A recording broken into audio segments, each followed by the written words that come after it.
से एक भाग को पढ़ेंगे। రెండవ దినవృత్తాంతముల గ్రంథం दूसरा इतिहास 6వ అధ్యాయము 6 अध्याय। రెండవ దినవృత్తాంతముల గ్రంథం 6వ అధ్యాయము दूसरा इतिहास 6 अध्याय।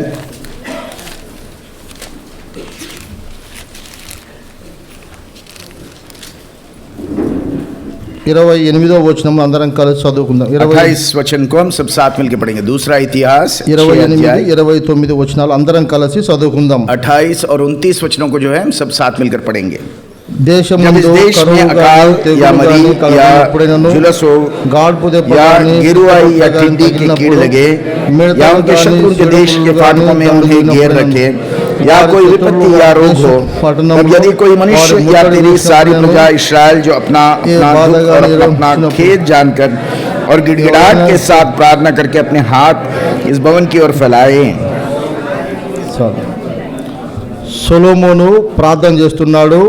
और सुलेमान जो है प्रार्थना कर रहा है దేవుని మందిర ప్రతిష్ఠ దినము సందర్భముగా और परमेश्वर के मंदिर की प्रतिष्ठित किए जाने के उस संदर्भ में ఆయనకు దేవుడు అనుగ్రహించిన జ్ఞానమును బట్టి और परमेश्वर के दिए हुए ज्ञान के अनुसार ప్రజలు ఎటువంటి విధానంలో దేవుని వద్దకు రావాలి, और प्रजा जो है किस तरीके से परमेश्वर के पास आना है, మనమందరం కలిసి ప్రార్థన చేసినప్పుడు ఆ ప్రార్థన దేవుడు ఆలకించాలని, और हम सब मिलकर जब प्रार्थना करेंगे तो परमेश्वर उस प्रार्थना को सुनना है। ఈ అధ్యాయంలో ఎన్నో విషయాలను సొలొమోను దేవుని దగ్గర విన్నపం చేస్తూ వచ్చాడు.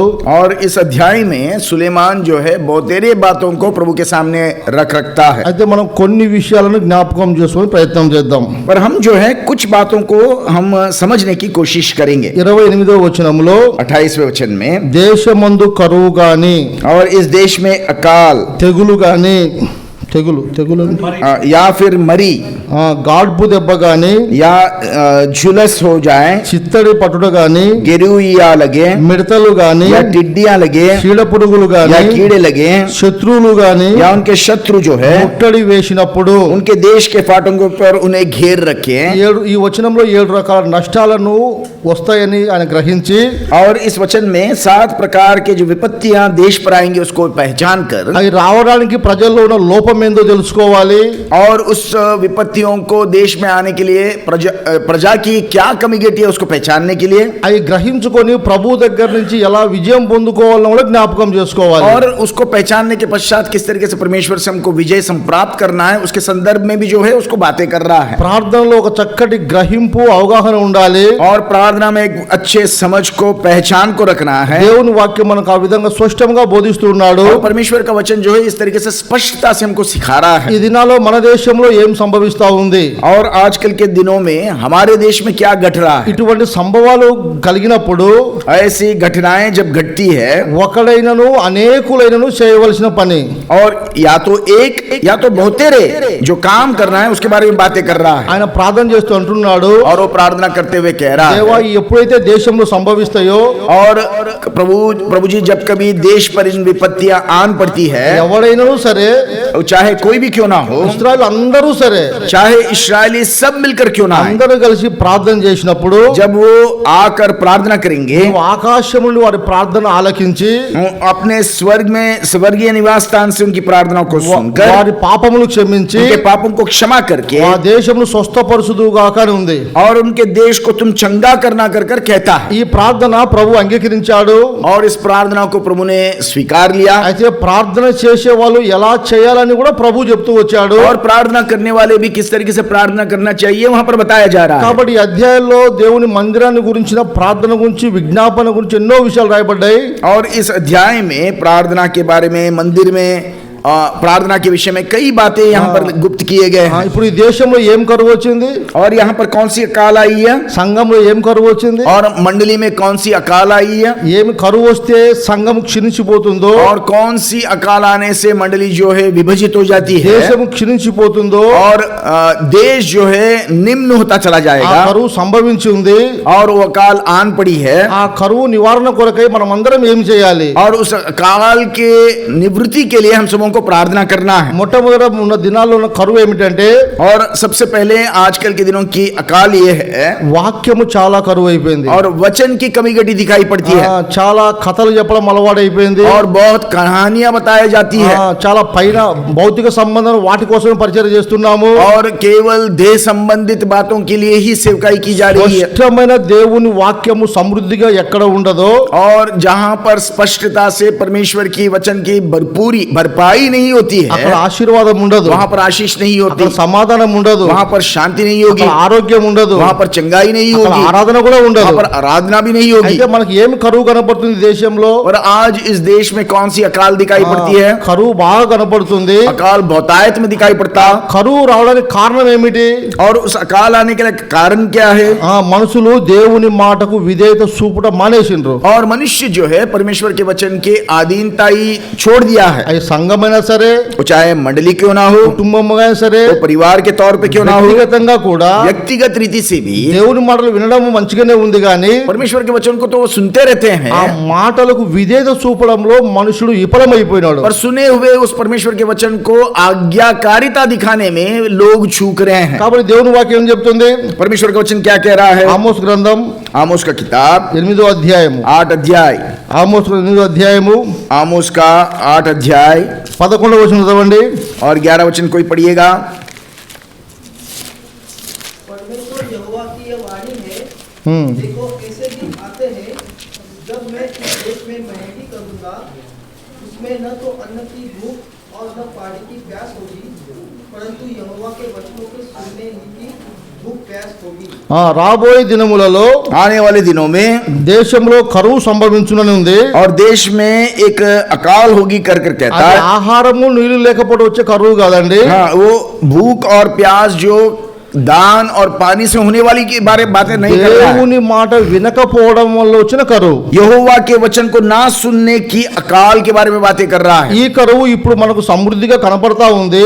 और ये अकाल जो है हाल ही के दिनों में हमारे बीच में बहुतायत में दिखाई दे रहा ఈ है। కరువు తీర్చబడినట్లు ప్రభు దగ్గర ప్రార్థన చేయాలి. और इस अकाल को निकालने के लिए हमें परमेश्वर के पास प्रार्थना करना దేవుని है। వాక్యం చెప్తుంది, परमेश्वर का वचन कहता है, యెహోవా మాట వినకపోవడం వల్లనే కరువు వస్తుంది. और यहोवा का वचन अनसुनी करने के कारण ही अकाल आता అది है। ఏ దేశమైనా, वो चाहे कोई विदेश ఏ क्यों ना हो, సంఘమైనా, चाहे कोई मंडली क्यों ना ఏ हो, కుటుంబమైనా, चाहे कोई परिवार क्यों ना ఏ हो, హృదయమైనా సరే, हाँ, कौन सा भी हृदय क्यों ना हो। ఎప్పుడైతే దేవుని మాట వినడం మానేస్తామో और जब कभी हम परमेश्वर का वचन सुनना बंद कर देते అప్పుడు हैं, జీవితం కరువులో ఉంటుంది. और हमारा जीवन तब जो है अकाल में दिखाई देता కరువు है। అంటే బ్రతుకుతున్నామని అంటే ఉంటుంది కానీ अकाल ऐसा है जो जीवित तो रहते हैं ఏ ఫలం ఉండదు, और उसके अंदर कोई फल नहीं होता, ఏ పచ్చదనం ఉండదు, कोई हरियाली नहीं ఏ होती, క్షేమం ఉండదు, उसके अंदर कोई लाभ नहीं होता, ఇతరులకు ఆశీర్వాదకరంగా కూడా ఉండలేం మనం. और दूसरों के लिए हम लाभदायक भी नहीं या फिर आशीष का कारण नहीं बनते हैं। ఎందుకు ఈ కరువు మా మీదకి వచ్చింది?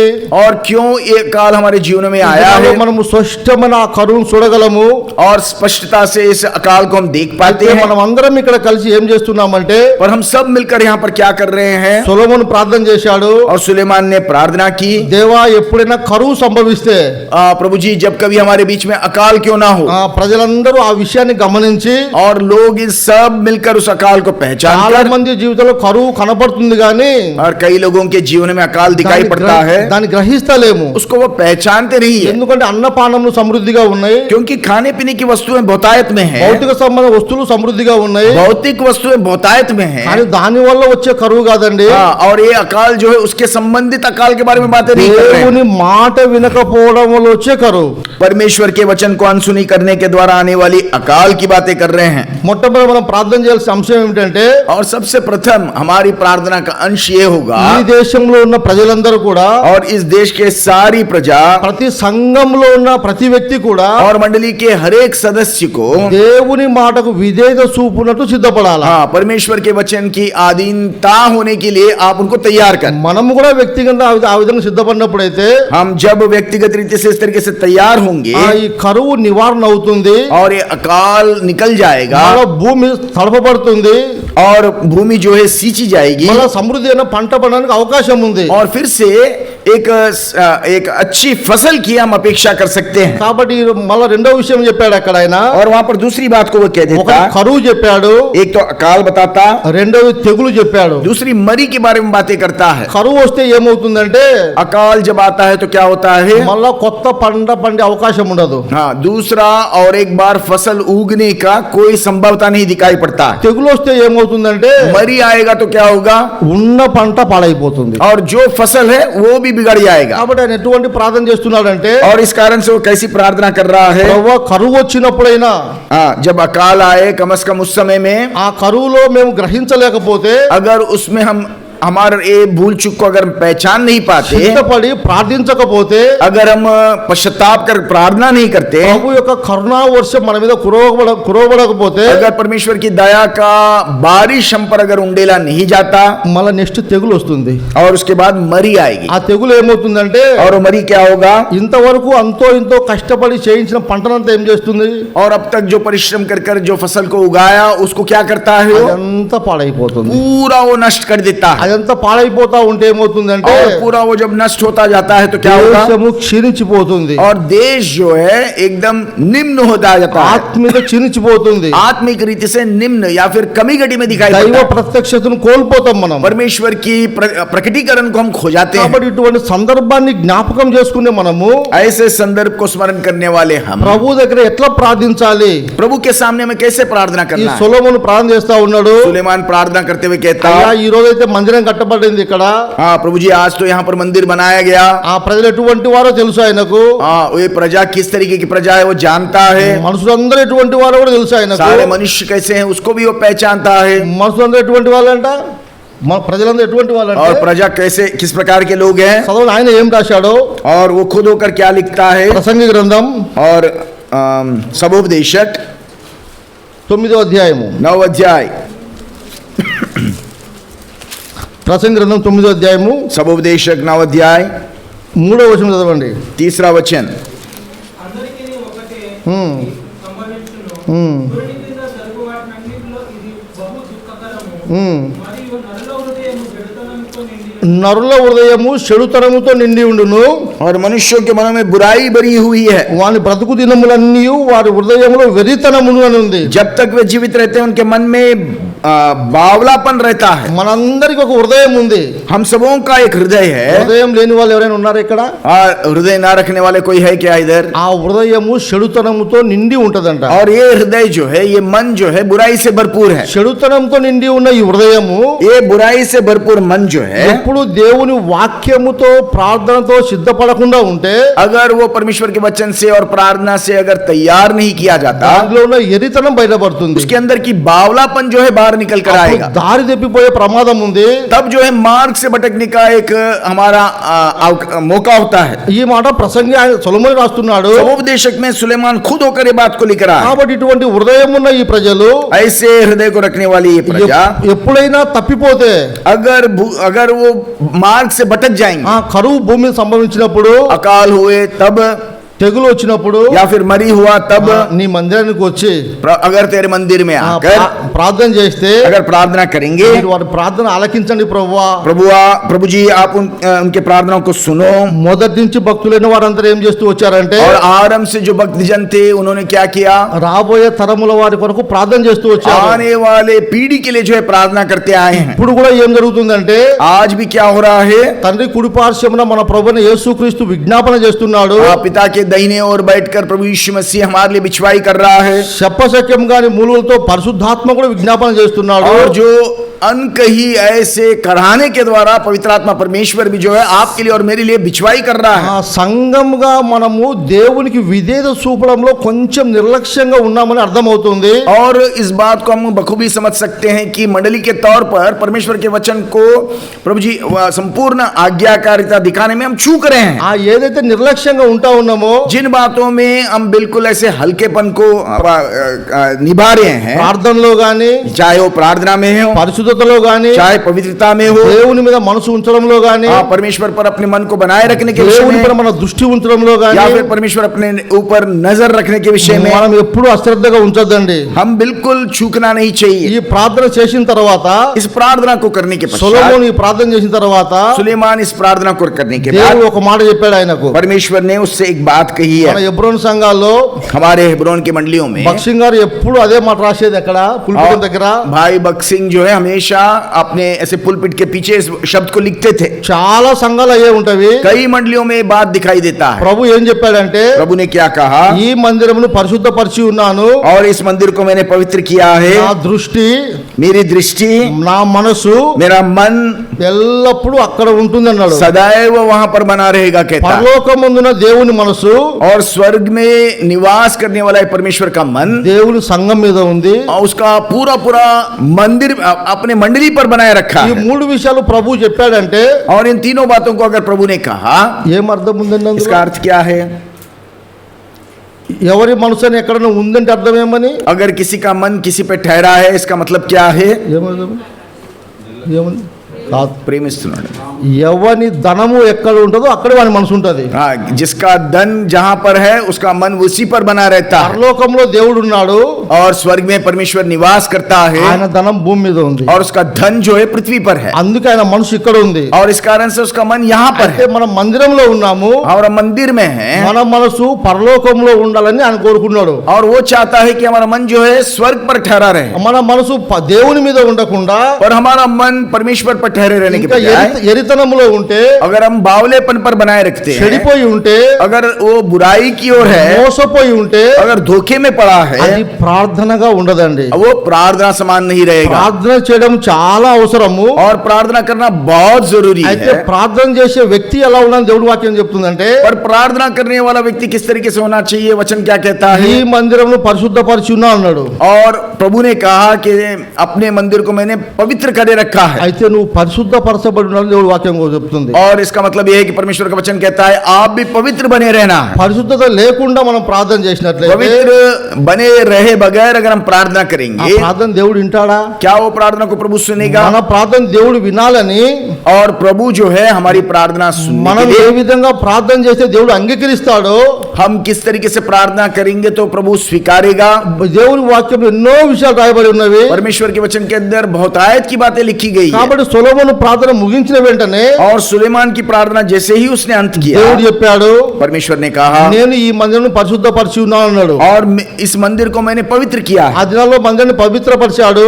और उस दिनों में मंदिर को पवित्र किया। ఈ దినాల్లో ప్రతి మనిషిని పవిత్రపరచడం కొరకై, और आजकल के दिनों में हर एक मनुष्य को पवित्र करने के ప్రతి लिए, హృదయాన్ని పవిత్రపరచడం కొరకై हर एक हृदय को पवित्र करने के लिए ప్రభు ఎంత క్రయం చెల్లించాడో, और प्रभु ने कितने दाम को चुकाया, నిన్ను పరిశుద్ధపరచడం కొరకే అని ఉంది.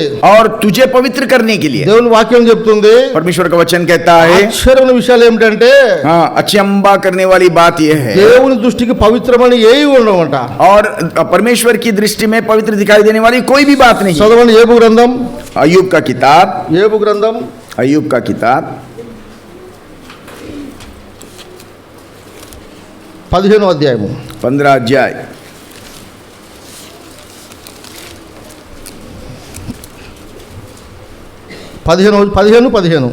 15 अध्याय का 15, 14, 15 चलवंడి. और 15 अध्याय का 14 और 15 वचन। मनुष्य है क्या कि वह निष्कलंक हो, या जो स्त्री है स्त्री से उत्पन्न हुआ वह है क्या कि निर्दोष हो सके? देख, वह अपने पवित्र जनों पर भी विश्वास नहीं करता, और स्वर्ग भी उसकी दृष्टि में निर्मल नहीं है। 16వ వచనం కూడా చదవండి. 16 वचन। फिर मनुष्य अधिक घिनौना और भ्रष्ट है, जो कुटिलता को पानी के समान पीता है। విన్నారండి? सुना है ना? దేవుని వాక్యం చెప్తుంది, परमेश्वर का वचन कहता है, శుద్ధుడగుటకు నరుడు ఏ పాటి వాడు? और पवित्र होने के लिए मनुष्य क्या ही है, ఆయన ఆకాశ వైశాల్యము నమ్ముతలేడు, और आकाश की विशालता को विश्वास नहीं करता। సృష్టిలో ఏది ఆయన దృష్టికి పవిత్రమైనది కాదు. उसकी दृष्टि में कोई भी बात शुद्ध नहीं दिखाई पड़ती है। నిష్కలంకమైన కను దృష్టి కలిగిన దేవుడు. निष्कलंक दृष्टि को रखने वाला परमेश्वर అయితే है। మనిషి ఎటువంటి వాడంట? पर मनुष्य कैसा है? చెడిపోయిన వాడంట, और वो बुराई वो बिगड़ गया हुआ व्यक्ति है, నీళ్లు త్రాగినంత తేలిగ్గా పాపం చేసి అలవాటు పడ్డ మనుషుడు. कुटिलता को मानो पानी जैसे पीता है उसके समान पीने लगता है. ఒక మనిషి నీళ్లు తాగడం ఎంత తేలికనో और पानी को पीना कितना आसान है, అంత తేలిగ్గా పాపము చేయడానికి అలవాటు పడ్డ మనుషులం. उतने आसानी से पाप करने के लिए तैयार हुए मनुष्य हम हैं. అయితే ఇటువంటి మనిషిని పరిశుద్ధపరచుట కొరకై और ऐसे मनुष्य को पवित्र करने के लिए దేవుడు ఎంత క్రయం చెల్లించాడో, और परमेश्वर ने इतने बड़े दाम को चुकाया, ఎందుకు అంత విలువ పెట్టాడంటే और इतने बड़े दाम को इसलिए चुकाया. ఈ మందిరమును పరిశుద్ధపరచుట దేవుని ఇష్టం. हाँ, इस मंदिर को शुद्ध करना परमेश्वर की इच्छा है. మనలను పరిశుద్ధపరచుట దేవుని ఇష్టం. हमको शुद्ध करना परमेश्वर की इच्छा है. ఎందుకంటే మనం పరిశుద్ధపరచబడిన వారమై हाँ, क्योंकि हम पवित्र होने के पश्चात ప్రభువుకు ప్రార్థన చేస్తే प्रभु को प्रार्थना अगर हम करेंगे ఈ భూమిని ఆశీర్వదించాలని, और इस पृथ्वी को आशीषित करने के लिए, సమస్త లోకాన్ని ఆశీర్వదించాలని सारे जगत संसार को आशीषित करने के దేవుని लिए సంకల్పమైంది కాబట్టి परमेश्वर का संकल्प है. ఆయన అన్నాడు, और इसलिए वो कहता है, ఈ మందిరమును పరిశుద్ధపరిచి ఉన్నాను అన్నాడు. और इस मंदिर को मैंने पवित्र किया है. కాబట్టి పరిశుద్ధపరచబడిన మందిరంలో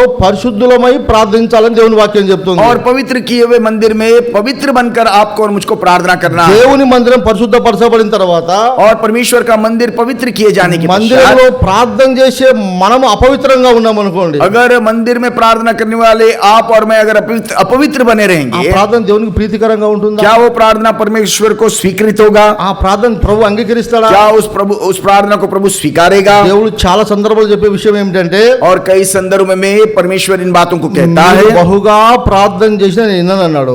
और बहुतायत में प्रार्थना करने के पश्चात भी मैं नहीं सुनूंगा మీ कहता है, చేతులు రక్తముతో నిండి ఉన్నాయన్నాడు. क्योंकि तुम्हारे हाथ लहू से लथपथ है. కాబట్టి ప్రార్థన చేసే మనందరి జీవితంలో और प्रार्थना करने वाले हम सबों के जीवन में ప్రార్థన చేయకపోతే ఏమవుతుంది? प्रार्थना नहीं करेंगे तो क्या होगा? కరువు వస్తుంది, अकाल आएगा, తెగులు వస్తుంది, मारी आएगा, గాడ్పు దెబ్బ వస్తుంది. గాడ్పు అంటే వడగా, और झुलस आएगी. చిత్తడి పడుతుంది. सॉरी, చిత్తడి అంటే गिरुए आएंगे, మిడతలు వస్తాయని ఉంది, टिड्डियां आएंगी, పసర పురుగులు వస్తాయని ఉంది. और कीड़े लगेंगे. ఇవన్నీ అయిపోయిన శత్రువులు చుట్టుకుంటారని ఉంది. और उसके सारे बीतने के पश्चात शत्रु हमको घेर ఈ लेंगे. భయంకరమైన శత్రువు సమూహముల మధ్య మన జీవితం కొనసాగుతా ఉంది. और भयंकर शत्रुओं के बीच में घिरे हुआ हमारा जीवन दिख रहा ఇటువంటి है. జీవితంలో ఉన్న మనము ఎట్లా దేవునితో సహవాసం కలిగి ఉండాలి, ఎట్లా ప్రార్థించాలి, ఎట్లా మొరపెట్టుకోవాలని దేవుని వాక్యం ऐसे చెప్తుంది. भयंकर शत्रुओं से घिरे हुआ हमारा जीवन कैसा होना चाहिए, परमेश्वर के साथ संगति कैसे होना चाहिए, कैसे हमें प्रार्थना करना है, దేవుని परमेश्वर का वचन हमको बताता है. దేవుని మనసు మందిరం మీద ఉంది. परमेश्वर का मन मंदिर पे लगा है. మన మనసు ఎవరి మీద ఉంది? हमारा मन किस पे लगा है? మన మనసు ఎవరి మీద ఉంది? हमारा मन किस पे लगा है? దేవుని దృష్టి మన మీద ఉంది. परमेश्वर की नजर हम पर बनी रही है. మన దృష్టి ఎవరి మీద ఉంది? हमारी नजर किस पर बनी है? ప్రార్థనకు ఉండవలసిన 3 లక్షణాలు ఏంటి అంటే, और प्रार्थना के ऐसे गुण ఈ हैं. మందిరాన్ని పరిశుద్ధపరిచాడు, इस मंदिर को उसने पवित्र किया. పరిశుద్ధపరచబడి ఉండాలి. हम आपको और मुझको हमें पवित्र बने रहना ఈ है. ప్రార్థన పైన దేవుని దృష్టి ఉంది. हाँ, प्रार्थना पर परमेश्वर की दृष्टि है. దావీదు భక్తుడు ఏం చెప్పాడు తెలుసా? दाऊद क्या कहता है? సదాకాలము నా దృష్టి దేవుని యెహోవా మీద ఉంచున్నా అన్నాడు. और मेरे दृष्टि को मैं सदैव यहोवा पर बनाए रखता हूँ, కదల్చబడను అన్నాడు. और वो मैं अटल रहूंगा कहता है. ఎక్కడ ఉందన్నమాట? कहाँ पर लिखा गया है? సదాకాలము నా దృష్టి నీ మీద ఉంచున్న 16వ కీర్తన, और 16वें भजन में 16వ కీర్తన 16वां भजन, भजन 16 8 వచనం. 8 वचन. సదాకాలము యెహోవా యందు నా గురి నిలుపుతున్నాను ఉంది. मैंने यहोवा को निरंतर अपने सन्मुख रखा है. దేవుడు ఏమన్నాడు? और परमेश्वर ने क्या कहा? నా మనసు ఎల్లప్పుడూ అక్కడ ఉన్నాడు. और परमेश्वर भी कहता है कि मेरा मन सदैव उस मंदिर में बनाए रखता है. దేవుని మనసు మందిరం మీద ఉంది. और परमेश्वर का मन जो है मंदिर पर लगाया. మన మనసు ఎవరి మీద ఉండాలి? हमारा मन किस पे होना चाहिए? ఆయన మీద ఉండాలని దేవుడు కోరుకుంటా ఉన్నాడు. और उस पर बनाए रहना चाहिए करके ऐसा परमेश्वर चाहता కాబట్టి है. ప్రార్థన చేసే మన దృష్టి, और इसके लिए इसलिए प्रार्थना करने वाली हमारी दृष्टि जो है, మన మనసు हमारा मन जो है, దేవుని వైపు ఉంచుకోవడం ఎంత గొప్ప ఆధిక్యతో. और परमेश्वर पर ठहराए रखना कितनी बड़ी धन्यता है. ప్రార్థనకు అంత ఆసక్తిగా, శ్రద్ధగా, మెలకువగా ఎందుకు చేయాలంటే, और प्रार्थना इस कारण से चौकसी के साथ सावधान रहकर जागृत रहकर क्यों करना है? అక్కడ సొలొమోను ప్రార్థన చేశాడు. और वहां पर सुलेमान ने प्रार्थना की. శత్రువులు చుట్టుకున్నప్పుడైనా అన్నాడు. और शत्रु जब तुम्हें घेरे रखेंगे कम से कम तब. శత్రువులు ఎప్పుడు వస్తారు మనిషి మీద? शत्रु हमारे ऊपर कब आएगा? ఒక మనిషి మీదకి శత్రువు ఎప్పుడు వస్తాడు? एक मनुष्य पर शत्रु कब आएगा? ఒక సంఘం మీదకైనా సరే. और चाहे वो एक मंडली में क्यों ना हो. ఓషే గ్రంథం होशिया का किताब 8వ అధ్యాయము 8 अध्याय మొదటి వచనం చదవండి.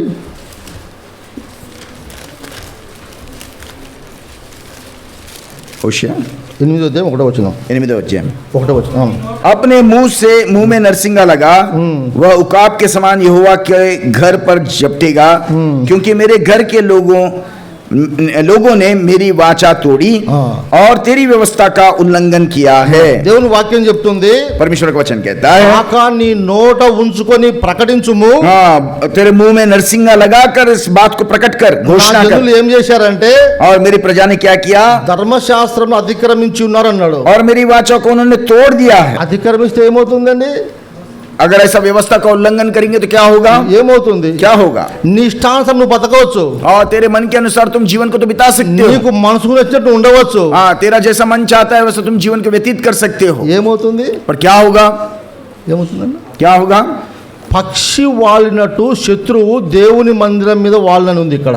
और जैसे एक उकाब किसी बात पर आकर ठहर जाता है, वैसे परमेश्वर के घर पर शत्रु आ जाएगा कर कहता है. శత్రువు వాలితే ఎంత గందరగోళంగా ఉంటుందో, और शत्रु जैसे उतरेगा तो क्या कितना गड़बड़ी होगा. మనిషి జీవితం ఎంత గందరగోళం और అవుతుంది, मनुष्य का जीवन कितनी गड़बड़ी में आ जाएगा. సంఘం ఎంత గందరగోళం అవుతుంది, मंडली कितने गड़बड़ी में आ जाएगा. లోకం ఎంత గందరగోళం అవుతుంది. और दुनिया कितने गड़बड़ी में आ जाएगा. ఎందుకు ఈ విధంగా మార్చబడుతుంది ఇవన్నీ అని ఆలోచన చేస్తే और ये सारी बातें इस तरीके से तब्दील होंगे क्यों, अगर हम सोच विचार దేవుడు करेंगे. చెప్తున్నాడు, परमेश्वर कहता है, కాకా నీ నోట ఉంచుకొని ప్రకటించు. नरसिंगा तेरे मुंह में रखकर इसको पुकार.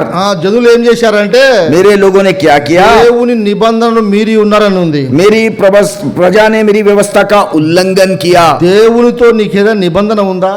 क्या परमेश्वर के साथ कोई तुमने वाचा बांधी है? దేవునితో మనకేదైనా ఒడంబడిక ఉందా?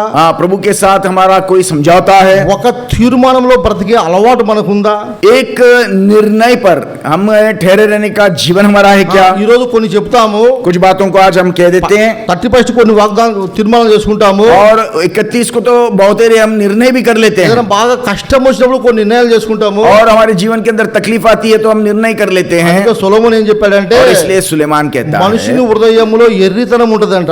और बावलापन जो है मनुष्य के हृदय में आदि- छाया हुआ है, అది చెడుతనంతో నిండి ఉంటదంట. वो बुराई से वो भरपूर है कहता है. అది నిన్ను మోసం చేస్తుంది, और वो तुम्हें धोखा देगा, తప్పుదారి తీసుకొని పోతుంది, गलत रास्ते में तुम्हें ले जाएगा, చెడిపోయే అనువాడు పుట్టిస్తుంది. और बुराई को तुम्हारे जीवनों के अंदर उत्पन्न करेगा. కాబట్టి దీన్ని బట్టి శత్రువు సంఘం మీద మన మీద వాలకుండా, और इस तरीके से शत्रु मंडली पर और आपके व्यक्तिगत जीवन पे आकर ठहरे ना. అయితే సొలొమోను ప్రార్థన చేశాడు, और सुलेमान इसलिए प्रार्थना करता है, ప్రభువా ఈ శత్రువు ముట్టుకున్నప్పుడైనా और कम से कम ये शत्रु जब हमें घेर लेगा నీ ప్రజలు నీ మందిరం దగ్గరికి వచ్చి और तेरी प्रजा तेरे मंदिर में తమ आकर పాపములు ఒప్పుకొని अपने पापों को मानकर మీ ఆజ్ఞకు లోబడి तेरे आज्ञाओं का पालन कर మీరు कर ప్రార్థన చేస్తే, अगर वो प्रार्थना करेंगे, దేవా నువ్వు ఆకాశం మీద ఉంటావు తండ్రి, ओ प्रभु जी स्वर्ग में निवास करने वाला परमेश्वर, వారి ప్రార్థన ఆలకించి उनके प्रार्थना को सुनकर ఈ దేశమును స్వస్థపరచు అన్నాడు. और इस देश को तू चंगा कर दे. ఇదే ఇంతకన్నా శ్రేష్టమైన ప్రార్థన और इससे भी उत्तम प्रार्थना మన ప్రభువు కూడా చేశాడు. हमारे प्रभु ने भी किया है. ఈ విషయాలు ఎందుకు మనం జ్ఞాపకం చేసుకుంటున్నామంటే, और इन बातों को हम क्यों स्मरण कर रहे हैं? మనము ప్రార్థనలో దేవుని వాక్యంలో తప్పిపోయినట్లయితే अगर हम प्रार्थना में और परमेश्वर के वचन में अगर हम चूक चुके हैं మనం భయంకరమైన ప్రమాదంలో ఉంటాం. और हम भयंकर धोखे में आ जाएंगे. నీ ఆశీర్వాదం మీద ఉన్న ఆశ కన్నా हमारे आशीष के ऊपर जो हमारी लालसा నీ है, మీదకి వచ్చే చెడుకైనా భయపడి ప్రార్థన చేయాలి. हाँ, उससे भी हटकर कम से कम हमारे ऊपर आने वाले खतरे से डर कर तो भी हमें प्रार्थना करना चाहिए. ప్రభు ఏం చెప్పాడు? प्रभु क्या कहता है? శోధనలో ప్రవేశించకుండా, हाँ, परीक्षा में ना पड़े, దుష్టునికి అప్పగించబడకుండా हाँ, शत्रु के हाथों में सौंपे ना जाए, మెలకువని ప్రార్థన చేయమన్నాడు. जागते हुए प्रार्थना करो कहता है. మనకు మొదట ప్రార్థన అంటే ఏం అర్థం అవుతుందంటే, सबसे पहले हमको प्रार्थना का मतलब ये आता है, ఏదైనా లాభం వస్తుందేమో అని ప్రార్థన हम చేస్తాం. सोचते हैं कि कुछ लाभ से प्राप्त होगा. ఫస్ట్ లాభం తర్వాత हाँ, लाभ तो दूसरी बात है. నష్టము జరగకుండా మెలకువబడు. ఫస్ట్ हमें सबसे पहले तो नुकसान आने से बचाव के लिए जाग कर प्रार्थना करना है. దేవుడు ఎప్పుడు మనిషికి మేలు చేసేవాడే. हाँ, हमेशा मनुष्य के ऊपर लाभ ही करने वाला परमेश्वर है. ఉన్నట్లు దేవుని దగ్గర యథార్థంగా ఉంటే अगर हम खराई बुराई के साथ परमेश्वर के सामने నీ रहेंगे, మేలు కొరకు దేవునికి ప్రార్థించే అవసరం లేదు. हाँ, तेरे लाभ के लिए प्रार्थना करने की कोई जरूरत नहीं है. దేవుడు చేస్తానే ఉంటాడు. प्रभु जरूर करता रहेगा. కీడులో పడకుండా మెలకువగా ఉండు. हाँ, तो बुराई में ना पड़े इसलिए तुम जागो और प्रार्थना करो. కీడులో పడడానికి నాకేమైందన్న అంటే, और अगर तुम कहोगे कि बुराई में पड़ने के लिए मेरे साथ क्या हुआ, మన హృదయము చెడుతనంతో నిండి ఉంది. हमारा हृदय बुराई से भरपूर है, మన హృదయంలో వెరితనం ఉంది. हमारे हृदय में बावलापन है. కాబట్టి మాటికి తప్పిపోయే అలవాటు. हाँ, इस कारण से बारंबार हम चूकने का बहुत मौका है. సార్లు వాళ్ళని ఎంత చక్కగా ఆదరించి బలపరిచినా కూడా, और कितने बार उनको दिलासा देकर उनको दृढ़ करने के बाद भी మనందరికి ఒక అలవాటు ఉందా? हम सबों के अंदर एक आदत है. మన దేవునితో ఇంత ప్రార్థన ప్రతిరోజు చేయాలని ఒక నిర్ణయం ఉందా మనకు? हाँ, हमारे प्रभु के साथ प्रार्थना करने की प्रतिदिन की एक क्या हमारा ऐसा निर्णय है? నేను దేవుని దగ్గర ఇలాగ జీవించాలని ఒక నిబంధన ఉంది ఏదైనా? हाँ, प्रभु के सामने ऐसे मैं जीवन को बिताऊंगा कर ऐसा कोई हमने वाचा बांधा? ఏ నిబంధన చేసుకున్నాం అందులో నిలబడి ఉన్నామా?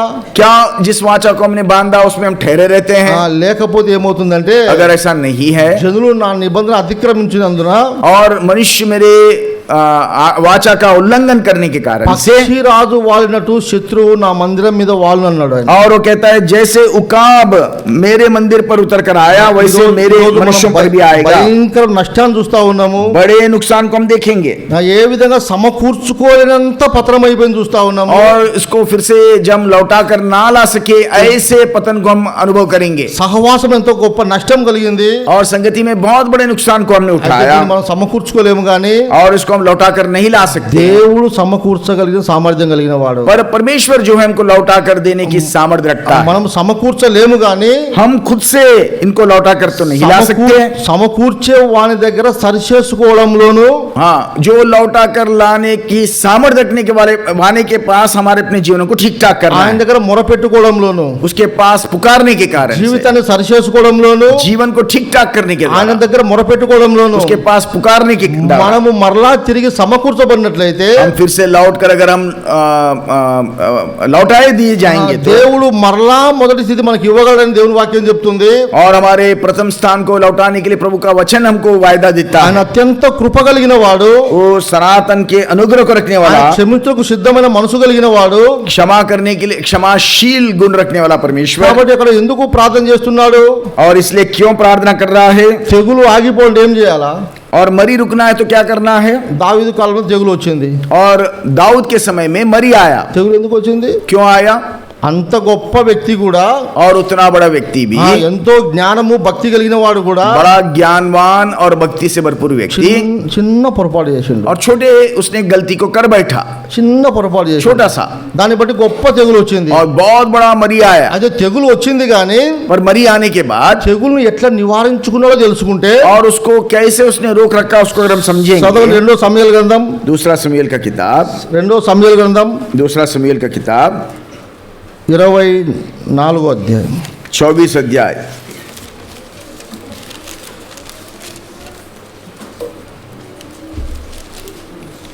25వ వచనం, 24-25. और 24 अध्याय का 25 वचन. तब दाऊद ने वहां यहोवा की एक वेदी बनवाकर होम बलि और मेल बलि चढ़ाए और यहोवा ने देश के निमित्त विनती सुन ली. तब वह महामारी इस्राएल पर से दूर हो गई.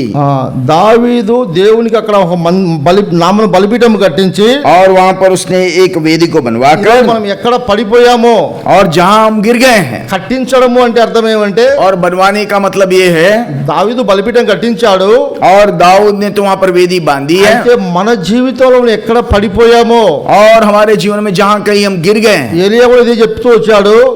एलिया भी इसी बात को कहता आता है. పడిపోయిన బలిపీఠాన్ని మళ్ళా బాగు చేయడానికి ఇష్టపడ్డాడు ఆయన. और टूटे हुए वेदियों को फिर से पुनर्निर्माण के लिए इच्छुक था. వాళ్ళు దేవుని ప్రజలే, वो प्रभु की प्रजा है, దేవుని పేరు పెట్టబడ్డవారే, प्रभु के नाम से पुकारे गए लोग हैं, పడిపోయిన స్థితిలో ఉన్నారు. पर वो गिरे हुए परिस्थिति में दिखाई पड़ते हैं. అయితే తెగులు సంభవించినప్పుడు और जब उनके ऊपर मरी आई, దావీదు ఏం చేస్తున్నాడంటే, दाऊद क्या कह रहा है? యెహోవా నామమున బలిపీఠము కట్టి, यहोवा के नाम से एक वेदी बनवाकर, ఈరోజు మన జీవితంలో కట్టుకోవడానికి సిద్ధపడినట్లయితే, अगर हमारे जीवन में आज अगर हम बांधने के लिए पुनर्निर्माण करने के लिए अगर हम तैयार ఏసులో हैं, పడిపోయినామో, जो परिस्थिति में हम गिर चुके हैं, ఎంత అవిశ్వాసంలో పడిపోయినామో, कितने अविश्वास में हम गिर चुके ఎంత हैं, అవివేకంలో పడిపోయినామో, कितने अविवेक में हम पड़ चुके ఆ हैं, జీవితాన్ని మరలా లేవనెత్తుకోగలిగినట్లయితే, अगर उस जीवन को फिर से हम उठा कर लाएंगे, దావీదు అక్కడ ఏం చేశాడు? दाऊद वहां पर क्या करता है? బలిపీఠమును కట్టి वेदी को बांधकर దహన బలులు అప్పగించని ఉంది. और वहां पर होम बलि चढ़ाया। దహన బలి అంటే ఏంటి? होम बलि का मतलब क्या है? చాలా మంది చాలా వస్తువులు అప్పగిస్తారు. और बहुत सारे लोगों को बहुत सारे बात सौंप देते हैं, పాత నిబంధనలో భక్తులు గొర్రెలు గోవులు అప్పగిస్తారు. और पुराने नियम में भेड़ बकरियां ऐसे सौंपते हैं। మన జీవితం దహించవలసింది ఏంటి? हाँ, पर हमारे जीवन के अंदर जो जला देने वाली बात कौन सी है? దేవునికి ఇష్టము లేని ఏ కార్యమునైనా, हाँ जी, परमेश्वर को जो अप्रसन्न करने वाले भी कोई भी बात क्यों ना हो। మన దగ్గర ఎట్లు ఒక భక్తుడు ఏం చెప్పాడంటే, हाँ, एक भक्त इस तरीके से ఇక్కడ कहता है, దహన బలి ఉంది కదా, और वहां पर होम बलि कर लिखा है, మోషే గ్రంథం होशिया की किताब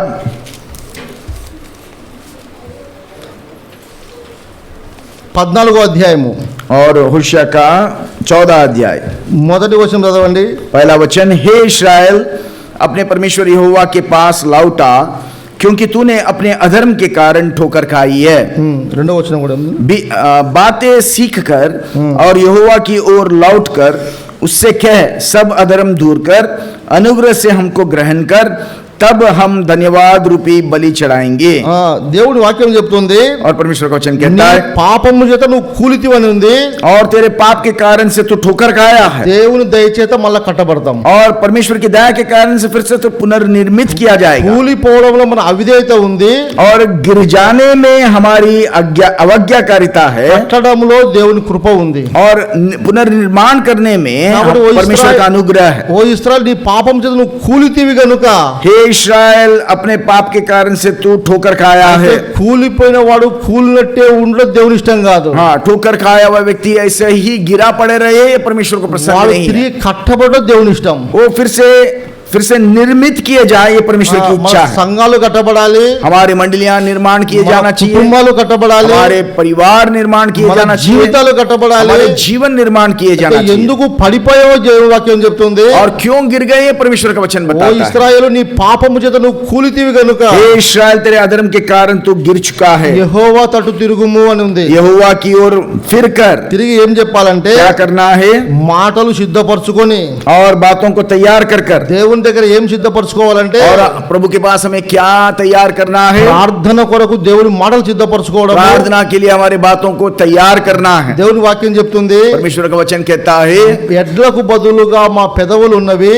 और बैल के बदले में हमारे होठ है। ఎందుకంటే మనిషిని భయంకరమైన పాపములు నెట్టడంలో పెదవులే ఫస్ట్ స్థానంలో ఉన్నాయి. हाँ, मनुष्य को एक भयंकर पाप में गिरा देने का सबसे पहला साधन हमारे होठ ही है। అందుకే దేవుని వాక్యం చెప్తుంది, और इस कारण से परमेश्वर का वचन क्या कहता है? జీవమును ప్రేమించి जीवन से प्रेम कर कर, మంచి దినములు చూడగోరువాడు. और अच्छे दिनों की अपेक्षा करने ఆ वाला। మంచి దినములు మన జీవితంలోకి రావాలంటే, अच्छे दिन हमारे जीवन में अगर आना है, జీవమును ప్రేమించాలంటే, जीवन से अगर हमें प्रेम करना है, చెడ్డదాని పలకకుండా తన పెదవులను, सॉरी, చెడ్డదాని పలకకుండా बुरे बातों को ना कहने के लिए हमारे होठों को, కపటపు మాటలు చెప్పకూడదు తన నాలుకను कपट की बातों को कहने से हमारे जीभ को కాపాడుకొనవలెనన్నాడు. हमको बचाए रखना है। ఎందుకంటే ప్రభు ప్రార్థన నీతిమంతుల మీద ఉందని రాయబడింది. क्योंकि प्रभु की मन जो है धर्मियों पर ठहरी है। కాబట్టి ఇక్కడ ఏముంది, దేవుని వాక్యం చెప్తుంది, और यहाँ पर परमेश्वर का वचन क्या कहता है?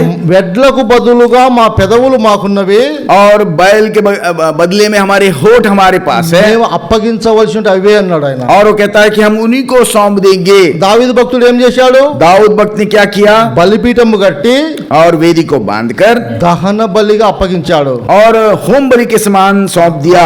ఆయన ఏమో అప్పగించాడు, और उसने क्या सौंप दिया? మనమేం అప్పగించుకోవాలి, हमें क्या सौंपना है? మన పెదవులను అప్పగించుకోవాలి. हमारे होठों को हमें समर्पित ఎందుకంటే करना है। పెదవుల్లో అపవిత్రత ఉంటే क्योंकि अगर होठों में अपवित्रता है, మంచి దినములు చూడలేం మనం. अच्छे दिनों को हम देख नहीं पाएंगे। పెదవుల్లో అపవిత్రత ఉంటే अगर होठों में अगर अपवित्रता है, మనం ప్రార్థన మన దగ్గరే ఉంటుంది. हमारी प्रार्थना हमारे तक ही सीमित रहेगा। కాబట్టి యెషయా ప్రవక్త లాంటి ఓ ప్రవక్త ఏమన్నాడు, यशायाह नबी जैसे नबी क्या कहता है? అయ్యా నేను అపవిత్రమైన పెదవులు గలవాడను, मैं अशुद्ध होठों वाला मनुष्य हूँ। అపవిత్రమైన పెదవుల గల జనముల మధ్య సంచరించు अशुद्ध होठ रखने वाले मनुष्यों के बीच में मैं जीवन को व्यतीत करता हूँ। కాబట్టి హోషేయ ప్రవక్త ఏం చెప్తున్నాడు? होशे भक्त क्या कहता है? అయ్యా మా దగ్గర అప్పగించవలసిన అవి మాత్రమే ఉన్నవి, हाँ, हमें ये सौंपने के लिए केवल यही है। ఈ రోజు నీకు అప్పగించుకుంటే, अगर हम उसको आज हम तेरे हाथों में सौंप देंगे, వాటిలో అపవిత్రత అప్పగించుకుంటే, उसके अपवित्रता के साथ हम आपके हाथों में सौंप कर అవి देंगे। దహన బలి వలె దహించి వేయబడితే, अगर वो होम बलि के समान अगर जलाए दिए जाएंगे, కూలిపోయే మన జీవితం మరలా పైకి లేస్తుంది, हाँ, टूटा हुआ हमारा जीवन जो है फिर से ठहराया जाएगा, కూలిపోయిన మన దర్శనం మళ్ళా పైకి और వస్తుంది, टूटा हुआ हमारा दर्शन फिर से ऊपर आएगा, కూలిపోయిన మన సంఘాలు మళ్ళా పైకి వస్తాయి. और टूटा हुआ हमारा मंडली जो है फिर से కాబట్టి पुनर्निर्मित किया ప్రార్థన जाएगा। కొరకై ఏం సిద్ధపడాలి? और इस कारण से प्रार्थना में किसके लिए तैयार होना సొలొమోను है? ప్రార్థన చేశాడు, सुलेमान ने प्रार्थना की, అయ్యా ఎప్పుడైనా ఇది సంభవిస్తే, अगर हमारे जीवन में जब कभी ये बात घटेगी, ఈ ప్రజలు ఒక్కడైనా సరే, अगर चाहे मनुष्य ये प्रजा एक भी क्यों ना हो, అనేకులైనా సరే, चाहे बहुतेरे क्यों ना हो, నీ మందిరం దగ్గరికి వచ్చి, जब तेरे मंदिर में आकर మందిరం వైపు చేతులు చాపి, तेरे मंदिर के पास अपने हाथ को వారి बढ़ाकर పాపములు ఒప్పుకొని, अपने पापों को मानकर వారి జీవితం మీ దగ్గర సరిచేసుకొని, अपने जीवनों को ठीक ठाक कर अगर బుద్ధి తెచ్చుకొని, और उस समझ को रखकर, చదవండి అక్కడ ఏమన్నా 6:37 ఏముందో 2 దినవృత్తాంతములు और दूसरा इतिहास का 6 अध्याय का 37 37 वचन में क्या लिखा गया है? तो यदि वे बंधुआई के देश में सोच विचार करें और फिर कर अपने बंदी बनाने वाले के देश में तुझसे गिड़गिड़ा कर कहें, हमने पाप किया और कुटिलता और दुष्टता की है, इसलिए यदि वे अपने बंधुआई के देश में जहाँ वे उन्हें बंदी बनाकर ले गए हो, अपने पूरे मन और सारे जीव से तेरी ओर फिरे और अपने इस देश की ओर जो तूने उनके पुरखाओं को दिया था और इस नगर की ओर जिसे तूने चुना है। ఇక్కడ మళ్ళీ ఇక్కడ కూడా చెప్తున్నాడు, और यहाँ पर వారు कैसे कहता, చెరకు పోయిన దేశమందు, और जो बंधुआई में गए हुए देश में, ఎక్కడ పట్టబడి ఉన్నామో, और जहाँ पर वो बंधुआई में है, ఎక్కడ పడిపోయి ఉన్నామో, जहाँ पर वो गिर चुके हैं, ఎక్కడ చెడిపోయి ఉన్నామో, जहाँ पर वो खराब हो चुके हैं, ఎక్కడ బ్రతుకు గందరగోళం అయిపోయిందో, जहाँ पर जीवन जो है गड़बड़ी में गिर चुकी है, అది సంఘంగానైనా సరే, वो चाहे मंडली के तौर पे क्यों ना हो, కుటుంబంగానైనా సరే, चाहे परिवार के तौर पे क्यों ना हो, ఏమైనా సరే, चाहे हृदय में क्यों ना हो। చాలా మంది మంచిగా కనపడతా ఉంటాం మనం, और कई लोग हम बाहरी तौर से अच्छे से दिखाई మన पड़ते हैं, హృదయాన్ని దేవుడే చూస్తా और ఉంటాడు, हमारे हृदय को केवल प्रभु देखता మన है, కుటుంబాన్ని దేవుడే చూస్తా हमारे ఉంటాడు, परिवार को प्रभु देखता మన है, సంఘాన్ని దేవుడే చూస్తా ఉన్నాడు, हमारी मंडली को प्रभु ఈ देखता है, దేశాన్ని కూడా దేవుడే చూస్తా हमारे ఉన్నాడు. देश को भी प्रभु देखता है। కాబట్టి ఈ దేశంలో శాంతి ప్రవహించాలంటే, अगर इस देश में शांति ఈ के प्रभाव को దేశంలో देखना है, ఆశీర్వాదము మరలా దిగి రావాలంటే, अगर इस देश में फिर से आशीष को हमें देखना ఈ है, బాధ్యత ఎవరి మీద ఉందంటే, ये जिम्मेदारी किस पर ठहरी है? దేవుని ప్రజలు చేసే ప్రార్థన మీద ఉంది. हाँ, परमेश्वर की प्रजा करने वाली प्रार्थना पर निर्भर है। దేవుని ప్రజలు ఎప్పుడైతే ప్రార్థన నిర్లక్ష్యం చేశారో, और जब कभी परमेश्वर के जन ने प्रार्थना में ऐसे हल्केपन को दिखाया, దేశం మీద కరువు వచ్చింది, और अकाल देश में आ गया, తెగులు వచ్చింది, और मरी आई है, గాడుపు వచ్చింది, और ऐसे गर्म हवा आया, చిత్తడబడ్డ వచ్చింది, और कीड़े आए हैं, చీడ పురుగులు పసర పురుగులు వచ్చాయి, और पूरे फसल को खा जाने वाले कीड़े और टिड्डियां आ गई है, శత్రువు చుట్టుకొని ఉన్నాడు. और शत्रु जो है घेर चुका है। ఈరోజు మనం చూడగలము, और इन दिनों में हम देख सकते हैं, మన దేశం ఈ విధంగానే పట్టబడి ఉంది. और हमारा देश ऐसे ही जकड़ा गया है। మనం దేశం గురించి పెద్దగా బాధపడతా ఉన్నాము, हम देश के बारे में बड़े विचार को करते हैं, మన సంఘాలు కూడా ఈ విధంగా ఉన్నాయి. हमारे मंडली भी ऐसे ही दिखाई पड़ता है। ఆలోచన చేస్తే हाँ, सोच विचार करेंगे, గందరగోళంగా ఉన్నాయి. हाँ, गड़बड़ी से मचा हुआ है। ఏ సంఘంలో సమాధానం हाँ, లేదు. कोई भी मंडली में शांति नहीं है। 10 మంది, నాకు చాలా సార్లు అనుకుంటా నేను, और कई बार मैं ऐसा सोचता हूँ, యేసు ప్రభు శిష్యులు 12 మంది ఉంటే, और प्रभु यीशु मसीह के चेले अगर 12 है, ఒకడే ఈ రోజు ఉన్నాడు. और उसमें तो एक ही उसके खिलाफ था। సంఘంలో 50 మంది ఉంటే, अगर मंडली में 50 है, 20 మంది ఈ రోజులు ఉంటారు. आज हम हमारे बीच में 20 लोगों को विरोध में देखते हैं। 50-50 ఉన్నారు. हाँ, 25-25 एक ఆ दूसरे రోజు के खिलाफ है। యేసు నమ్మిన వాడు ఒకడే ఉన్నాడు. और उस दिन प्रभु को बेचने वाला एक ही था, ఈ రోజు దేవుని మహిమను అమ్మేసేవాడు, और प्रभु की महिमा को बेच देने वाले, దేవుని నామాన్ని అవమానపరిచేవాడు, परमेश्वर के नाम की निंदा करने वाले, దేవుని సంఘం యొక్క ఘనతను और క్షీణింపజేసేవాడు, परमेश्वर के नाम की नाम धराई करने वाले ఎంతో మంది తయారైనరు. बहुत तेरे दिखाई पड़ते हैं। ఎందుకు ఇంత పతనం అయిపోతా ఉంది? इतना क्यों हम गिर चुके हैं? ఇంత కీడు మన దేశం మీద సంభవించినప్పుడు, हमारे देश के पर इतनी बुराई क्यों आ गई ఇంత है? కీడు మన సంఘం మీద సంభవించినప్పుడు, इतनी बुराई जब हमारी मंडली पर आ चुकी ఇంత है, కీడు నా కుటుంబం మీద, నా జీవితం మీద ఉన్నప్పుడు, और इतनी बुराई मेरे परिवार पे, मेरे व्यक्तिगत जीवन पे आ चुकी है, నేను చేయాల్సిన పని ఏంటంటే, मुझे क्या करना है? బుద్ధి తెచ్చుకొని, और बुद्धि में आकर, మనసు మార్చుకొని, समझ में आकर, मन बदल कर, దేవా నేను భక్తి భక్తిహీనంగా నడిచిన ओ प्रभु जी मैं एक भक्तिहीन जीवन को मैंने बिताया, దోషులమైతిమి हम अपराधी हैं, అని ఒప్పుకొని और इसको जब हम कबूल పూర్ణ करेंगे హృదయముతో దేవుని వైపు మల్లుకొని ఎడలా संपूर्ण हृदय से अगर प्रभु की ओर फिरेंगे ఇవన్నీ ప్రార్థన సొలొమోను ప్రార్థన చేసిన తర్వాత और इन सारी बातों की प्रार्थना करने के पश्चात దేవుడు కొన్ని విషయాలు చెప్పాడు. और सुलेमान से प्रभु कुछ बातों को कहता నీ है, ప్రార్థన వింటా ఉన్నా मैं तेरी प्रार्थना को सुन तो रखा, నా పేరు పెట్టబడి నా జనులు.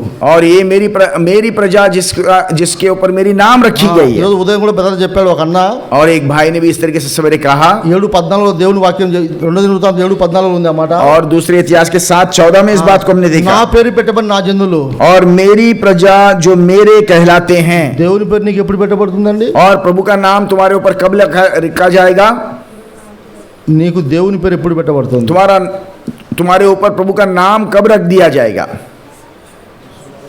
దేవుని వాక్యం చెప్తుంది. और परमेश्वर का वचन कहता है, ఇర్మియా భక్తుడు చెప్తాడు, इर्मिया का नबी कहता है, నీ మాటలు నాకు దొరకగా तेरे वचन जब तुम मुझे मिले నేను వాటిని భుజించి తిని అన్నాడు. मैं उसको खा चुका हूं कहता है. దేవా సైన్యములకు అదే యెహోవా सेनाओं का यहोवा నీ పేరు నాకు పెట్టబడిన అని ఉంది. तेरा नाम मुझे रखा गया है कहता है. దేవుని పేరు నువ్వు చర్చిలో ఉన్నంత మాత్రం నీ పేరు పెట్టబడదు. केवल मंडली में आने से तुम्हारा प्रभु का नाम नहीं रखा जाएगा.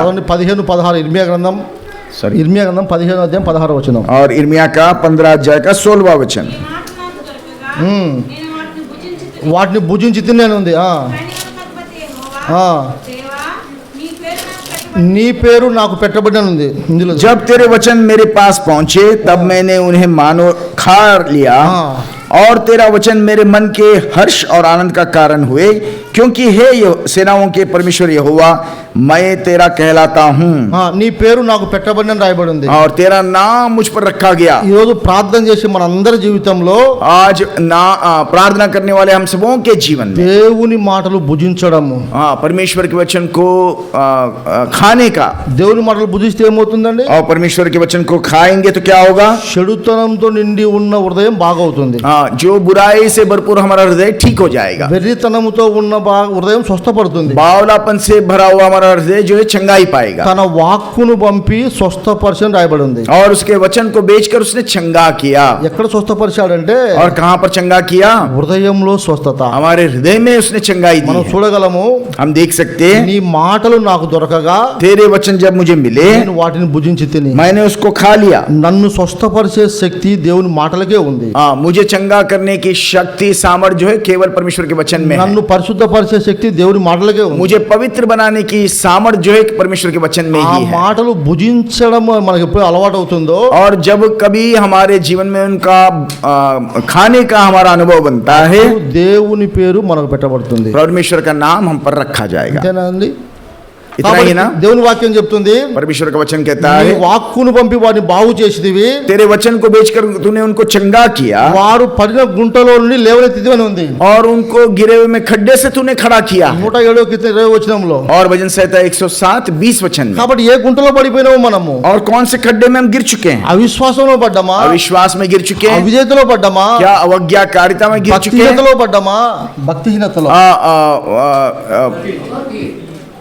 अभक्ति में हम पड़े हैं, అక్కడి నుంచి దేవుని వాక్యమే లేవనెత్తది మనకు. और वहीं से हमारा परमेश्वर का वचन हमको खड़ा करे. కాబట్టి దేవుని మాటలు మన హృదయంలో ఉంటే, और परमेश्वर का वचन अगर हमारे हृदय में है, యేసు ప్రభువు ఏం చెప్పాడు? प्रभु यीशु मसीह ने क्या कहा? నాయందు మీరును मेरे अंदर आप మీ యందు నా మాటలు और आपके अंदर मेरे वचन నిలిచి ఉండినట్లన్నాడు. अगर बने रहेंगे, నిలిచి ఉంటే ఏమవుతుందంటే बने रहेंगे तो क्या होगा? దేవుని పేరు నీకు పెట్టబడుతుంది. परमेश्वर का नाम तुम्हारे ऊपर रखा जाएगा. దేవుడు ఎవరు ప్రార్థన చేయాలన్నాడు? और परमेश्वर किससे कहता है कि तुम प्रार्थना करना నా है? పేరు పెట్టబడిన నా జనులు. हाँ, मेरे नाम रखे हुए मेरी प्रजा. మనమంతా దేవుని పేరు పెట్టబడిన జనులుగా ప్రార్థించాలి. हम सब जो है परमेश्वर के नाम रखे हुए प्रजा के समान प्रार्थना ఎట్లా करना है. ప్రార్థించాలని అంటే, कैसे प्रार्थना करना है? తమ్ము తగ్గించుకొని, और अपने आप को कम निम्न करते हुए, ప్రభా మేము ఏమి చేయలేం ప్రభా, ये प्रभु जी हम कुछ नहीं कर सकेंगे, మా శక్తి చేత ఏమీ కాదు, हमारी शक्ति से कुछ नहीं మా होगा, బలము చేత ఏమీ కాదు, हमारे सामर्थ्य से कुछ नहीं మేము होगा, ఏమీ సరిచేయలేము, हम किसी बात को ठीक नहीं कर पाएंगे. మమ్మల్ని బాగు చేసే సామర్థ్యం మీకే ఉందని ఒప్పుకోవడం. हम हमें ठीक करने की सामर्थ्य केवल आप ही में है। తగ్గించుకొని ऐसा निम्न अपने आप को बनाते हुए చెడుతనమును విడిచిపెట్టి बुराई को छोड़कर ఆయన ఒక ప్రార్థన చేస్తే उससे अगर हम प्रार्थना करेंगे, ప్రభు చెప్పాడు, प्रभु कहता है నేను ఆకాశం నుండి వారి ప్రార్థన విని आकाश से उनकी प्रार्थना को सुनकर వారి పాపములు క్షమించి उनके पाप को क्षमा कर कर వారి దేశమును స్వస్థపరచును. उनके देश को चंगा करूंगा। ఇప్పుడు మన దేశానికి రోగం వచ్చింది. हमारे देश में आज बीमारी आई है, మన దేశం గుంటలో పడి ఉంది. हमारा देश खड्डे में पड़ा है, మన దేశం భయంకరమైన చెడుతనంతో నిండి ఉంది. हमारा देश भयंकर बुराई से ग्रस्त है। మొదట మన దేశాన్ని దేవుడు స్వస్థపరచాలా. सबसे पहले हमारा देश को प्रभु चंगा करना है, దేవుడు దేశాన్ని స్వస్థపరచక ముందు और परमेश्वर देश को चंगा करने से पहले దేశ స్వస్థత కొరకు ప్రార్థన చేసే మన హృదయం స్వస్థపరచాలి. देश के चंगाई के लिए प्रार्थना करने वाले हमारा हृदय को सबसे पहले चंगाई पाना है। మన హృదయంలో స్వస్థత లేక अगर हमारे हृदय में चंगाई नहीं దేవా है, దేశమంతా బాగు చేయంటే देश को पूरा प्रभु तू चंगा करो ऐसा प्रार्थना करेंगे तो ఫస్ట్ నువ్వు బాగుపడు, सबसे पहले तो हमें ठीक होना నువ్వు है, సిద్ధపడు, हम तैयार होना है, అనేకులు సిద్ధపరచు. बहुतेरों को हमें तैयार నువ్వు करना है। బాగుపడు, तू ठीक हो, నీ కుటుంబాన్ని బాగు చేయి, तेरे परिवार को నీ ठीक कर, సంఘాన్ని బాగు చేయి, तेरे मंडली को ठीक నీ कर, దేశం కొరకు బాగు చేయి. तेरे देश को तू उसके बाद चंगा कर। కాబట్టి దేవుని వాక్యం చెప్తుందంటే परमेश्वर का वचन क्या कहता है? ఆకాశం నుండి వారి ప్రార్థన ఆలకించి आकाश से उनकी प्रार्थना को వారి सुनकर పాపములు క్షమించి उनके पाप को क्षमा कर వారి कर దేశమును స్వస్థపరచు उनके అన్నాడు. देश को मैं चंगा करूंगा। దావీదు ఏం చేశాడు? दाऊद ने क्या किया? ఒక బలిపీఠము కట్టి एक वेदी को बांधकर దహన బలులు అప్పగించి होम बलि चढ़ाकर సమాధాన బలు అప్పగించి और शांति के बलि को चढ़ाकर దేశము కొరకు విజ్ఞాపన చేశాడు. देश के लिए उसने प्रार्थना की है। దేవా ఈ తెగులు వదిలిపెట్టిపోవాలి దేశం. प्रभु जी इस मरी को हमारे से निकाल दे। మనం కట్టబడింది లేదు, हम पुनर्निर्माण नहीं किए जाते, దహన బలి లేదు, हमारे पास होम बलि नहीं है, సమాధాన బలి లేదు, हमारे पास ऐसी शांति की बलि नहीं है, విజ్ఞాపన అయితే ఉంది. मेल बलि नहीं है, విజ్ఞాపన చేస్తాం. और हम प्रार्थना करते रहते हैं। విజ్ఞాపన మంచిది, प्रार्थना करना अच्छा है, విజ్ఞాపన చేయాలి. हाँ सच है कि हम प्रार्थना దానికి करते ముందు रहना। ఏం చేయాలంటే దానికి ముందు उससे ఏముండాలి? पहले हमको क्या करना है? సమాధాన పడి ఉండాలా. मेल बलि को हमें चढ़ाना है। శత్రువు ఎప్పుడు వస్తుందో తెలిసినా, और शत्रु कब आएगा मालूम? ప్రజలకు ఉన్న ప్రమాదం ఏం తెలుసా? और प्रजा के ऊपर जो विपत्ति क्या है? యేసు ప్రభు జీవించిన దినాల్లో और प्रभु यीशु मसीह के इस पृथ्वी पर जीवन बिताने वाले दिनों में యెరూషలేముకు ప్రవేశించిన తర్వాత యెరూషలేములోకి వచ్చి यरूशलेम के भीतर आने के बाद శత్రువుల గురించి చెప్పాడు, और शत्रुओं के सामने कहता है, దేవుని సమాధానం గురించి చెప్పాడు. और सॉरी దేవుని సమాధానం గురించి परमेश्वर के शांति के बारे में बातें करता। ప్రభు బైబిల్లో ప్రభు చాలాసార్లు ఏడ్చాడని ఉంది. और कई बार बाइबल में लिखा गया है कि प्रभु ने रोया है। ఎన్నిసార్లు ఏడ్చాడన్న? कितने बार रोया है? ఎప్పుడు? 2 సార్లు 3 సార్లు? ఎప్పుడు అక్క? లాజర్ చనిపోయినప్పుడు, ఇంకా लाजर के मरने के समय में, ఇంకా ఇంకా ఎవరు? గెత్సెమనే. యెరూషలేములోనా? లూకాసు వార్త 19 అధ్యాయము, लूका रचित सुसमाचार 19 अध्याय, లూకాసు వార్త 19 అధ్యాయము लूका रचित सुसमाचार 19 अध्याय 41 వచ్చిన చదవండి. 19:41. ఆయన పట్టణమునకు సమీపించినప్పుడు దానిని చూసి దాని విషయమై ఏడ్చని ఉంది. जब वह निकट आया तो नगर को देखकर उस पर रोया। లాజరు చనిపోయినప్పుడు ఏడ్చాడు. और लाजर के मरने के समय उसने रोया। పట్టణం చూస్తే ఎందుకు ఏడ్చాడు? नगर को देखकर क्यों रोया? ఈ పట్టణము అంతకన్నా భయంకరంగా చనిపోయింది. और नगर जो है उससे भी भयानक परिस्थिति में थी, ఆత్మలో చనిపోయింది, आत्मा में मर चुका था, జీవము లేకుండా ఉంది. जीवन रहित दिखाई पड़ता है। ఈరోజు ప్రభు మనం చూసినప్పుడు और ऐसा प्रभु को जब हम देखते हैं, ఆయన వేడ్చిన తర్వాత ఒక మాట చెప్పాడు. और रोने के पश्चात तो एक बात कहता ఆ है, మాట ఎవరు అనుసరిస్తారో और वो बात का पालन जो करेगा, అప్పుడు శత్రువు బారి తప్పించుకోగలం మనం. और शत्रु के हमले से हम बच सकेंगे। ఆయన పట్టణము సమీపించినప్పుడు और जब वो नगर के निकट आया, చూసి उसको देखकर దాని విషయమై ఏడ్చి उस पर रोया, నీవును और कहता है कि నీవును तू भी ఈ నీ దినమందైనా क्या ही भला होता कि इस दिन में సమాధాన సంబంధమైన సంగతులు తెలుసుకుంటే నీకు మేలు. कुशल की बातों को जानता। దావీదు ఏం చేశాడు? दाऊद ने क्या किया? సమాధాన బలి అప్పగించాడు. और मेल बलि को उसने चढ़ाया। సమాధాన బలి అంటే అర్థం ఏమండి? और मेल बलि का मतलब क्या है? దేవునికి ఇష్టం లేని పని ఒకటి దావీదు చేశాడు. और दाऊद ने ऐसा एक बात कर दी जो परमेश्वर को प्रसन्न नहीं था। అయితే మళ్ళా దేవుని ఆశీర్వాదం కావాలంటే ఏం చేయాలా? और परमेश्वर की आशीष को लौटा कर पाने के लिए क्या करना है? ఆయనతో సమాధాన పడాలి, उससे जो है फिर से मेल मिलाप करना, ఆయనతో సమాధాన పడాలా, मेल मिलाप करना है। దాని సమాధాన బలి అన్నాడు. और उसको जो है मेल बलि चढ़ाता ప్రభు है। చెప్తా ఉన్నాడు, प्रभु कहता है, నీవు ఈ రోజు సమాధాన సంగతి తెలుసుకో, और कहता है तो आज कुशल की बातों को जान ले, లేకపోతే ఏమవుతుందంటే परंतु क्या होगा? శత్రువు నీ చుట్టూ చుట్టుకుంటాడంట. और शत्रु तुझे घेर लेंगे। చదవండి అక్కడ 43 వచనంలో ఏం రాయబడిందో. और 43 वचन में, क्योंकि वे दिन तुझ पर आएंगे कि तेरे बैरी मोर्चा बांधकर तुझे घेर लेंगे और चारों ओर से तुझे दबाएंगे।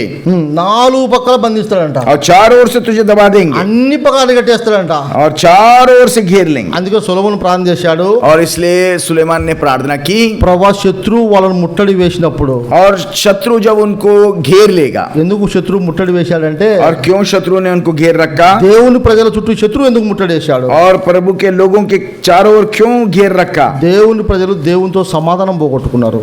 क्योंकि प्रभु के लोग प्रभु के साथ अपने शांति को उन्होंने खो दिया है। దేవుని దగ్గర ప్రతిష్టను పోగొట్టుకున్నాం, మనం सॉरी, ప్రతిష్టను పోగొట్టుకున్నాం. अपने जो नाम धराई हमने की है, కాబట్టి మనం ప్రార్థన చేయాలా, और इसलिए हमें प्रार्थना करनी है। చాలా ప్రాముఖ్యమైన విషయం.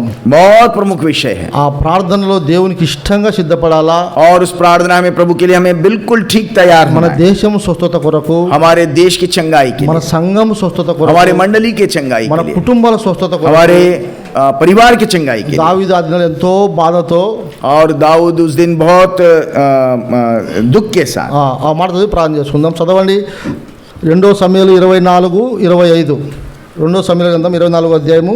दूसरा समूएल का 24 अध्याय का 25 वचन सब मिलकर पढ़ेंगे।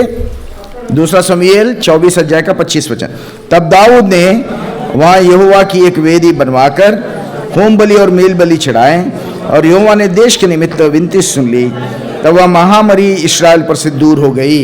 ఆ తెగులు దేవుని ప్రజలను విడిచిపెట్టిపోయిందంట. और तब जो है महामारी इस्राएल पर से दूर हो गई, దేవుడు దేశాన్ని స్వస్థపరిచాడు. और देश को प्रभु ने चंगा किया। కాబట్టి మన దేశంలో తెగులు విడిచిపెట్టిపోయేటట్లు और हमारे देश में से महामारी निकल जाने के लिए దేవుని వేడుకోవడానికి ప్రయత్నం చేద్దాం. और प्रभु को विनती करेंगे। ప్రభు ఈ మాటలు దీవించును. प्रभु इस बातों को सुन